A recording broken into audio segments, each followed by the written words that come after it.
तो राम राम गाइस। आज की कहानी मैं बताने वाला हूँ छत्तीसगढ़ के भिलाई शहर की।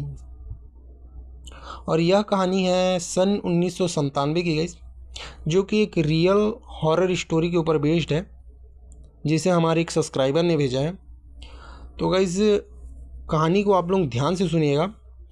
कहानी शुरू करने से पहले आप लोगों को एक ही बात बोलूँगा, अगर आप लोग कहानी पे नए हो तो गाइज़, इस चैनल पे नए हो तो गाइज़ चैनल को ज़रूर से सब्सक्राइब कर लेना और बेल आइकन को ऑल पे ज़रूर प्रेस कर लेना, जिससे हमारी हर नई वीडियो आप लोगों के पास सबसे पहले पहुंचेगी।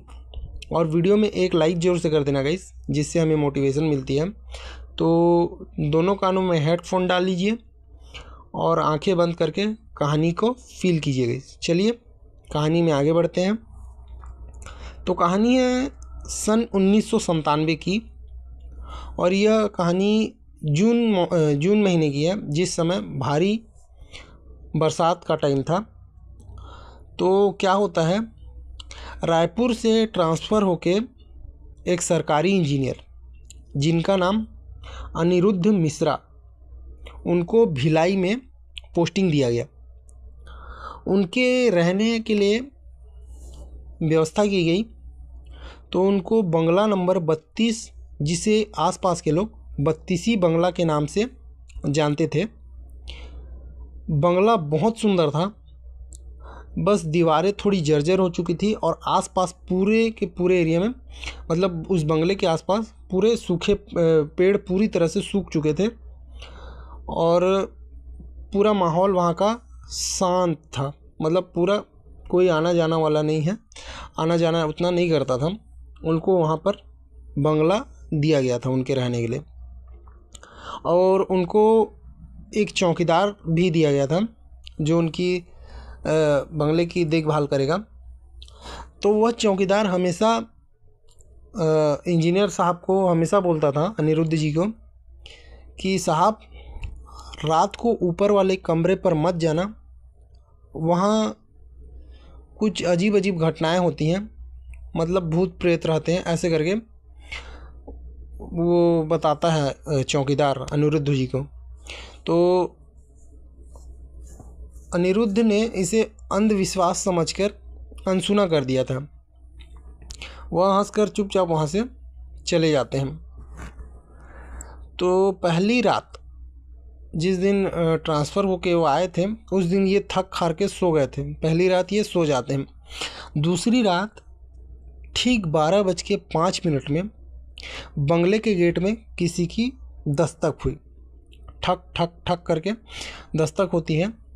अनिरुद्ध जी ने खिड़की से झांका तो एक युवती सफ़ेद साड़ी में और लंबे काले बालों के साथ सिर झुकाए खड़ी थी। तो अनिरुद्ध जी जैसे ही बाहर निकलकर देखते हैं कि कौन आया है करके, तो वहाँ वो औरत गायब हो गई थी। उन्होंने मान लिया कि बारिश में उनको भ्रम हुआ होगा, बिजली विजली कड़की होगी, तो उनको लगा होगा कि उन्हें लगा कि मुझे वैसा कोई किसी के ठकठकाने की आवाज़ जैसे सुनाई दी होगी बिजली कड़कने के चलते, और बारिश में मेरे को भ्रम हुआ होगा। ये उस रात ऐसा मानकर सोने चले जाते हैं। लेकिन यह घटना फिर अगली रात इनके साथ दोबारा होती है। जैसे ही वह सोने जाते हैं, फिर वही दस्तक, और जैसे ही वो दरवाज़ा खोलते फिर वैसे ही गायब। रामेश्वर तो ये अगले दिन चौकीदार को ऐसे ऐसे हो रहा है करके बताते हैं। तो रामेश्वर उनको हंसते हुए बोलता है, साहब मैंने तो आपको कहा ही था कि यहाँ पर कुछ अजीब अजीब घटनाएं होती हैं करके, लेकिन आपने उस दिन मेरी बातों को अनसुना करके हंसते हुए चल दिए थे। तो अनिरुद्ध जी बोलते हैं, भाई ये थोड़ा इसका मेरे को बताओगे, यहाँ का हिस्ट्री मतलब यहाँ का इतिहास क्या है? तो रामेश्वर बताता है, 10 साल पहले इसी बंगले में एक लड़की कल्पना रहा करती थी, जिसने छत से कूदकर आत्महत्या कर ली थी। लोग कहते हैं कि वह आज भी बंगले में है, किसी को चैन से रहने नहीं देती। आपसे पहले भी यहाँ और साहब आए थे, उन लोग भी 1 हफ्ते के अंदर ये बंगले को खाली करके चले जाते हैं। यह सुनकर अनिरुद्ध ने ठान लिया था कि वह यहाँ से सच्चाई जाने बिना नहीं जाएगा।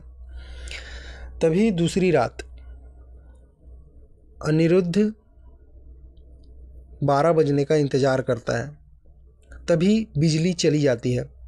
अनिरुद्ध टॉर्च लेकर उसी बंद कमरे की ओर आगे बढ़ता है। दरवाज़ा अजीब ढंग से खुलता है, जैसे कि मानो वह अनिरुद्ध का ही इंतज़ार कर रही हो। अनिरुद्ध अंदर की ओर घुसता है तो दीवारों पर वह देखता है कि किसी ने नाखून से खरोचा हुआ पूरा निशान वहाँ पर बनाया हुआ है, जैसे कोई भागने की कोशिश कर रहा हो। अनिरुद्ध सामने पड़े आईने पर, जो कि पूरी तरह से पुराना आईना था, उसमें एक पल के लिए खुद को देखता है तो वह खुद उस आईने पे नहीं दिखता, बल्कि वही सफ़ेद साड़ी वाली युवती दिखाई देती है, जो कि सिर झुकाए हुए धीरे धीरे अपने आँखों को उठाते हुए दिखाई दे रही थी। अनिरुद्ध डर से तुरंत उस रूम से भाग जाता है और नीचे की ओर जाकर बेहोश हो जाता है। अगली सुबह जब अनिरुद्ध की आंखें खुलती है तो सामने वही चौकीदार खड़ा था, जो कि पूछता है, साहब आप यहाँ क्यों सोए हुए हो? अनिरुद्ध चौकीदार को कुछ नहीं बताता। तभी 3 दिन बाद अनिरुद्ध फैसला करता है कि वह अब एक पल यहाँ नहीं रुकेगा। वह अपने सामान को समेटने लगता है। समेटते समेटते रात के 12 बज जाते हैं। तभी फिर वापस से घंटी बजने लगती है, गेट की घंटी बजने लगती है। वह इस बार दरवाज़ा नहीं खोलता। दरवाजे के पीछे वही औरत की आवाज़ सुनाई दे रही थी, जो कि बोल रही थी, दरवाज़ा खोलो, दरवाज़ा खोलो। लेकिन अनिरुद्ध अपना गेट नहीं खोलता। वह अपना सामान समेट के ज़ोर ज़ोर से हनुमान चालीसा पढ़ना शुरू कर देता है। कुछ देर बाद वह युवती गायब हो जाती है और अगली सुबह अनिरुद्ध वहाँ से खाली करके चले जाते हैं। तब से आज तक अनिरुद्ध जी भिलाई में उस जगह की ओर, उस बंगले की ओर वापस कभी नहीं गए हैं, जब से यह घटना उनके साथ घटी है। तो बस गाइस, आज की कहानी में बस इतना ही था। मिलते हैं किसी और कहानी में। तब तक के लिए आप चैनल को सब्सक्राइब कर लीजिएगा और बेल आइकन को ऑल में ज़रूर प्रेस कर दीजिएगा गाइस। तब तक के लिए राम राम जी, जय सूर्य नारायण।